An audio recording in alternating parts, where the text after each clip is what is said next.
মোরগের রোস্ট, সাদা পোলাও। আপনি আসো, ঠান্ডা হওয়ার আগে আসো। কি সুন্দর গন্ধ, আমার একটু দিবা। তো দিন পোলাও খাই না। কি কইলি তুই? তুই পোলাও খাবি? আরে ওই খয়রাতি, ওই আমার রান্না পোলাওর দিকে নজর দিছস? হ্যাঁ, তোর মাইরে দেখো, রান্না করে দেখ। যা দিকে আই বচ্চেরি আই, বাপের জন্মে কি পোলাও খাস নাই জীবনে?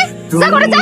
শুনেন, আল্লাহ সবার দিন সব সময় এক রাখে না, দিন বদলায়। ওরে খাওয়াই না, তোর না খাওয়াই রাখছি। কতটি কথা শুনাই দিল নাকি? কত কথা থেকে যাবি আর?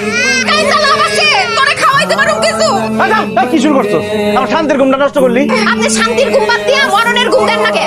খাওয়াইতে যেহেতু পারবেন না, জন্ম দিছেন কেন? কি হয়েছে নাকি? জরিনা বাবু পোলাও রান্তাছে, রোস্ট রান্তাছে, হের বাড়িতে মেহমান আইবো। আপনার মাইয়া গিয়া উনি একটু খাইতে চাইছিল, কোটি কথা শুনাই দিল। কি অভাবে সংসার আমার আর ভালো লাগে না। তো বাপ না দেখে বিয়ে করতে আমারে। বাজারে জিনিসপত্রের যে দাম, আগুনের মতো হাত দিন যায় না। মা, আব্বা, আমার গোশত পোলাও খাইতে ইচ্ছে করতেছে। আমি মোরগ পোলাও খাবো। রাতে বেলা তোমার লিগে মোরগ পোলাও নিয়ে হাসি কথা থাকবা। কি আমি আমার লজ্জা।